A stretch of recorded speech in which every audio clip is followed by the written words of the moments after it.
Hello everyone and welcome to easy learn. Easy learn में आपको खुश आमदीद कहते हैं। जैसा कि मैं लास्ट एपिसोड में बात कर रहा था कि इनकी एटम्स के अंदर इलेक्ट्रॉन्स की फिलिंग किस शेल में कितने इलेक्ट्रॉन्स आएंगे, इस बारे में हमने लास्ट एपिसोड में डिटेल्स में डिस्कशन की थी। तो मैंने आपको जर्मेनियम एटम के बारे में कहा था कि आपने इसकी कॉन्फ़िगरेशन इलेक्ट्रॉन्स की आपने करनी है। तो वही मैंने आपको अभी ये एक बना के दिखा रहा हूँ। इसके साथ आपने अपना मैच करना है।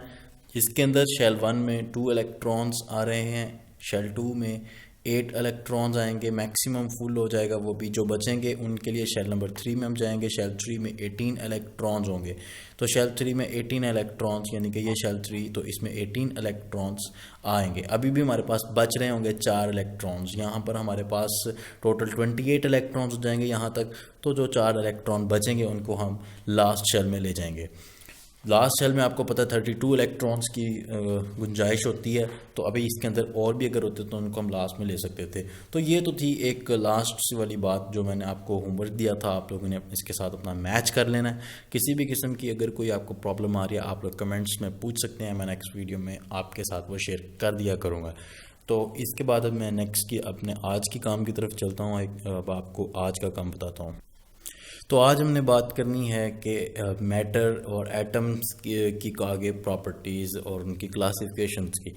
तो एटम की प्रॉपर्टीज़ तो हमने पहले से भी देखते आ रहे हैं। बेसिकली आज हम जो देखेंगे वो उसकी क्लासिफिकेशन देखेंगे। तो ये जैसे मैं बता रहा था कि ये एटम आपके पास है।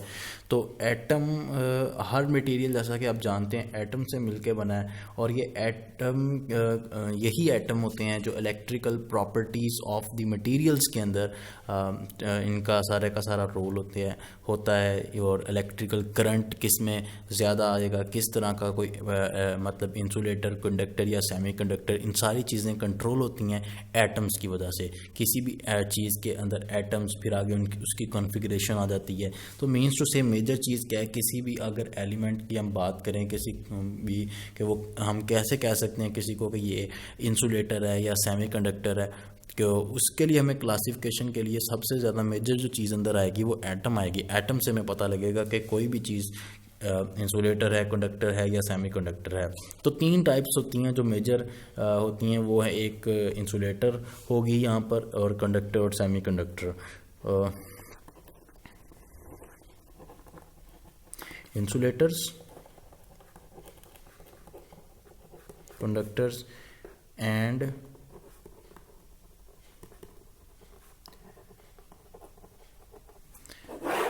तीन टाइप्स होती हैं, इंसुलेटर, कंडक्टर और सेमीकंडक्टर्स। और यहाँ पर मैं इलेक्ट्रिकल प्रॉपर्टीज़ को डिस्कस करेंगे। जब हम इलेक्ट्रिकल प्रॉपर्टीज़, क्योंकि हमारा इंट्रोडक्शन टू इलेक्ट्रॉनिक्स है, तो हमारा मेजर कंसर्न इनकी प्रॉपर्टीज़ में से इलेक्ट्रिकल प्रॉपर्टीज़ होगा। और भी बहुत सारी प्रॉपर्टीज़ होती हैं लेकिन हम यहाँ पे इलेक्ट्रिकल प्रॉपर्टीज़ को फोकस करेंगे। और एटम को इसके इलेक्ट्रिकल प्रॉपर्टीज़ में देखने के लिए आगे हमें बारहा ज़रूरत पड़ेगी। उसके कोर में हम इसको रिप्रेजेंट करेंगे। तो एक टर्म आती है यहाँ पर, वो है कोर। एटम को हम उसकी कोर में रिप्रेजेंट करेंगे। तो कोर में रिप्रेजेंटेशन या क्या कोर क्या चीज़ है, इसको मिसाल के तौर पर हम एक एटम, कार्बन एटम ले लेते हैं।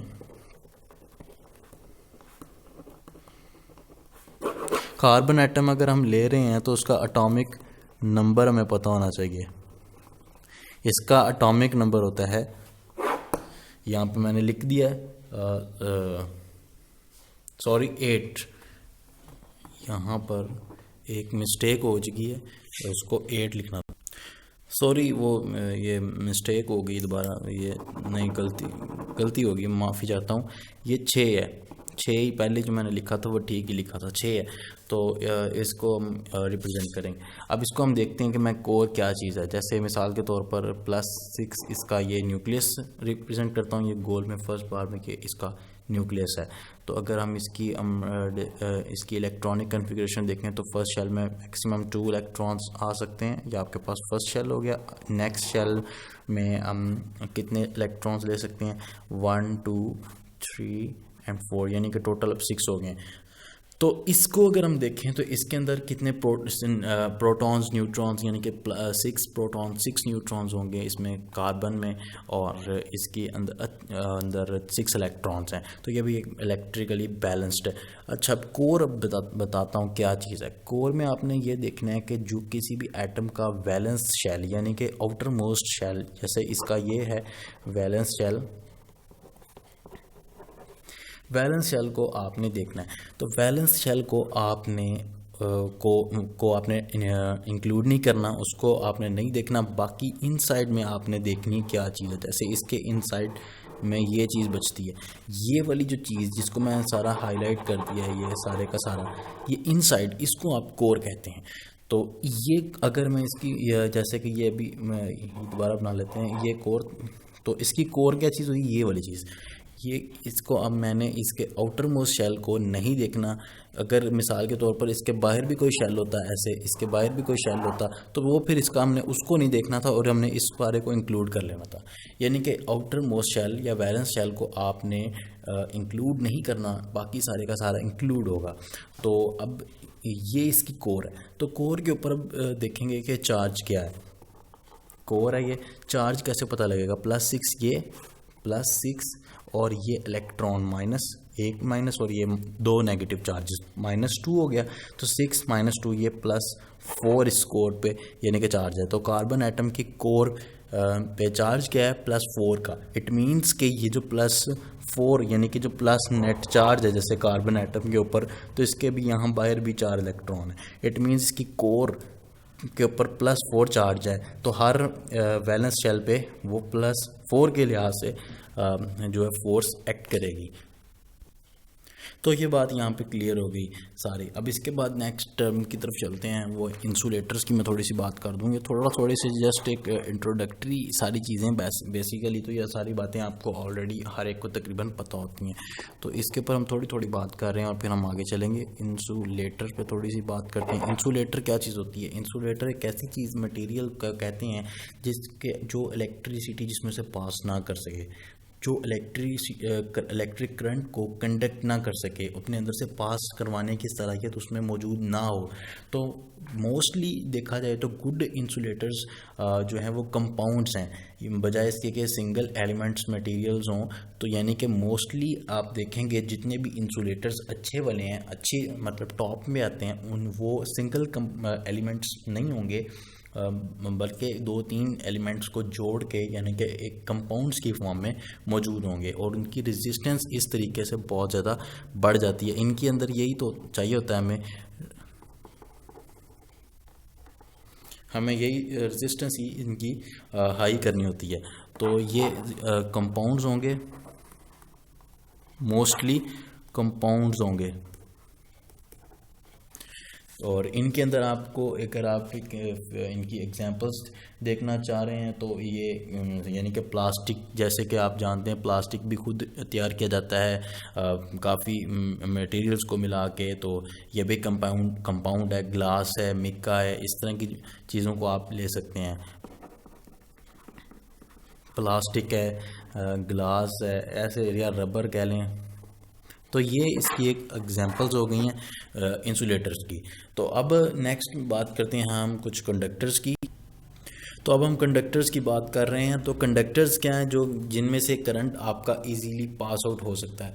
तो जैसे कि यहाँ पर आप देख रहे हैं कि मैंने लिख दिया कि कंडक्टर्स की मेन पहचान आप अगर देखें तो उनकी मेन प्रॉपर्टी क्या होनी चाहिए कि उनमें से इलेक्ट्रिक करंट इजीली पास हो सके। तो ये मेटल्स होती हैं, metals are usually the good conductors, और बेस्ट कंडक्टर्स आप अगर कहें तो इनके अंदर ये आ जाते हैं सिंगल एलिमेंट में।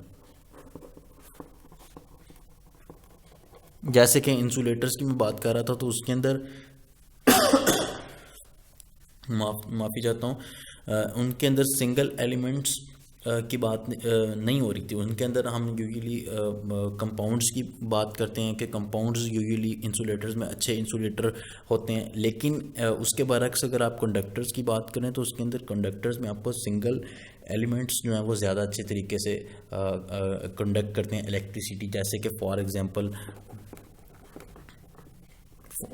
के तौर पर अगर आप देखें तो आपके सामने कॉपर है, Cu कॉपर बहुत अच्छा कंडक्टर है, सिल्वर, गोल्ड एट्सेट्रा, मैं वो भी लिख देता हूँ। सिल्वर है, सिल्वर को आप Ag से करते होते हैं रिप्रेजेंटेशन, एंड गोल्ड अगर आप देख लें यूजुअली ये बहुत अच्छा कंडक्टर, और एलुमिनियम, इस तरह के डिफरेंट और भी एग्जांपल्स हम इसको ले सकते हैं। तो बात करेंगे इसकी फर्दर के, एक और बात आपको बताऊं कि वैलेंस इलेक्ट्रॉन्स, यानी कि कंडक्टर्स के वैलेंस इलेक्ट्रॉन्स बहुत ही लाइटली बॉन्ड होते हैं एटम के साथ, उनके ऊपर उनका कोर का नेट चार्ज बहुत कम होता है। जैसे कि मैंने पहले +4 रिप्रेजेंट किया था कार्बन के ऊपर, यानी कि जो कंडक्टर्स होते हैं उनके ऊपर नेट चार्ज बहुत कम होता है, नेट चार्ज वेरी लो।